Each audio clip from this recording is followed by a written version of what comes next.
আসসালামু আলাইকুম বন্ধুরা, কেমন আছো? আশা করি আপনারা ভালো আছেন। আর এলিনা কেমন আছে? এলিনার ভালো থাকারই কথা। কারণ ভালো থাকারই কথা না, কেন? কারণ কালকে এলিনার দুটি ইঞ্জেকশন হয়েছে হ্যাঁ, পায়েতে। আচ্ছা। এলিনা এখন খুব বিজি মানুষ আছে। আর হাতেও পায়ে ইঞ্জেকশন করেছে, ওই জন্য করে ও একটু বিরক্ত বোধ করছে নিজের শরীরের প্রতি। আর আমাদের যে ঘরটার কন্ডিশন আপনারা দেখতে পাচ্ছেন, সব কাজ চলছে অলরেডি। এগুলো ছোট ছোট যে পিলিয়ারগুলো হয়ে গেছে, আর এখন বৃষ্টির জন্য দেখতে পাচ্ছ রডে জং চলে এসছে, মানে রডের ক্ষয়, প্রচুর বৃষ্টি হচ্ছে। আর যেভাবে যেভাবে বৃষ্টি বাড়ছে, আমাদের এই বৃষ্টির মানে বর্ষা নামার আগে যদি না ঘরটি গাঁথা কমপ্লিট হয়, তাহলে এইসব রডগুলো আবারও খারাপ হয়ে যাবে। প্রচুর আরে জং এসে গেছে রডে, দেখতে পাচ্ছ এদিকে। আর ওই যে রডটি দেখতে পাচ্ছ জলের মধ্যে আর কি চলে গেছে, মানে জল ও কাদা টাস্ট হয়ে গেছে। আর এদিকে তো সবজি বাগান লাগানো হয়েছে, এখনো পর্যন্ত সবজি বাগানের অবস্থা খুব একটা খারাপ নয়, ভালো। কারণ যে হারে বৃষ্টি হয়েছে, গাছগুলো নিজের পায়ে সবে দাঁড়ানোর চেষ্টা করছে। আর আমাদের ফুল গাছে দেখতে পাচ্ছ আপনারা ফুল এসছে, কত সুন্দর সুন্দর ফুলের চেয়ারা। এটা হলো আমাদের গ্রামের পরিবেশ। আর এদিকে এলিনা, সেই গ্রামের পরিবেশে আমাদের এলিনা একটু একটু করে বড় হচ্ছে। হ্যাঁ, দেখতে পাচ্ছেন খুব কষ্ট হয়েছে। ও টায়ার্ড হয়ে গেছে, যেহেতু ওর দুটো ইঞ্জেকশন দেওয়া হয়েছে। কইলে বাবা, ওই জন্য করে খুব টায়ার্ড।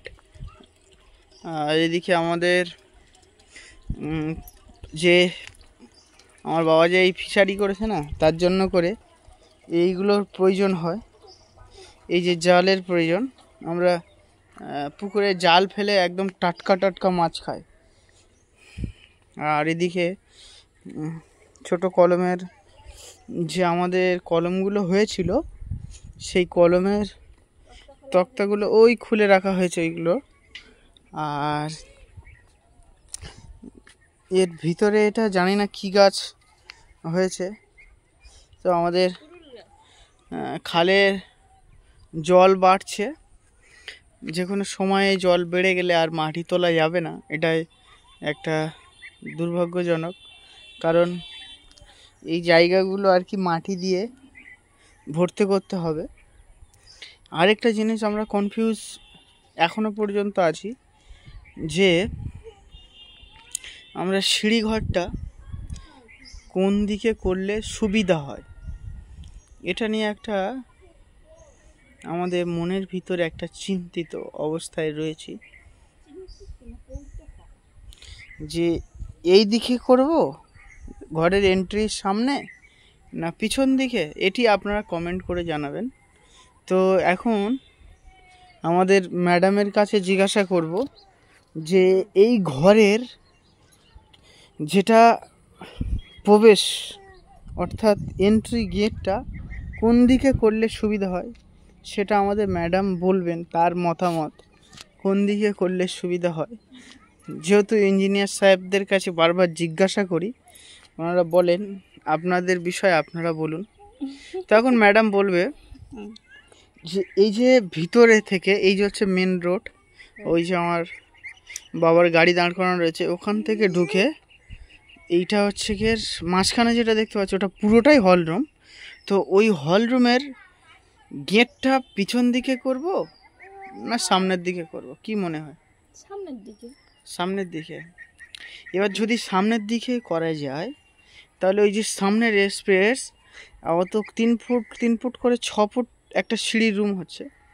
তো ওই যে সিঁড়ির রুমটা যেটা হচ্ছে, তারপরে ওখানে কি ডাইনিং পড়বে, না এই দিকে আবার ডাইনিং ফেলতে হবে? গেটের কাছে ডাইনিং ফেলে, মানুষ যাবে ঢুকবে বেরোবে, ওখানে ডাইনিং ফেললে তো প্রবলেম না। তাহলে ওখানে কি ছোবা ফেলতে হবে?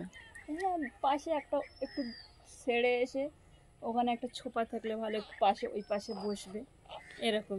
কিন্তু বেশ যদি ডাইনিং ফেলো তাহলে প্রবলেম। আচ্ছা, ওখানে ডাইনিং ফেললে ভাত খেতে প্রবলেম। খেতে কেউ উঠতে পারে কোনোদিন? কেন, অনেকটা স্পেস রয়েছে। 3 ফুট সিঁড়িটা, 3 ফুট এরকম ঢাল, আবার উপরে গিয়ে ফের 3 ফুট এরকম উঁচু। তাহলে ওখানে তোমার টোটাল জায়গা যেটা যাচ্ছে সেটা 3 ফুট জায়গা যাচ্ছে। ওই জায়গাটা 3 ফুট জায়গা যাচ্ছে, কারণ তোমার 6 ফুট জায়গা নয়। একটা মাথায় লাগবে। আচ্ছা, দেখা যাক তাহলে। সিঁড়িটা করে না, তারপরে চিন্তা ভাবনা হবে কোথায় ডাইনিং। হ্যাঁ, সিঁড়িটা করা হয়ে গেলে ডাইনিং ভাবা যাবে, তাই তো? তাহলে সিঁড়িটা মেনলি সামনের দিকে। এই হাঁসগুলো দেখো বাগানের ভিতরে ঢুকেছে আর বার হতে। এরা খুব চালাক লোক, এরা ঢুকেছে সেই ওইদিকে যে পানি থেকে ফিশারি রয়েছে, ফিশারির জল বেয়ে বেয়ে ভিতরে ঢুকেছে, আর বেরোনোর সময় জাল মানে ছিঁড়ে বার হওয়ার চেষ্টা করছে। এইসব হাঁসগুলোর কি বলবো, একটু বড় হলেই সব পেটে যাবে।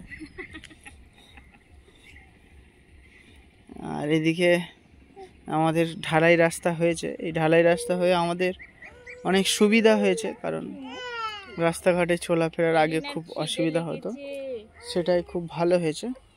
তো আমাদের রডের পরিস্থিতি খুব খারাপের দিকে, তো দেখা যাক এই কলমটা কবে তুলতে পারি, এটা নিয়ে একটা বিশাল চিন্তিত অবস্থায় রয়েছি আমি। তুমি কলম তুলতে পারো না কেন? কলম তুলতে পারিনি আসলে, আমাদের যিনি ইঞ্জিনিয়ার সাহেব রয়েছেন তার হাতে এত সোসাইটির কাজ যে আমাদের ঠিকমতো সময় দিতে পারছে না। তো এখন এলিনা কান্না করছে।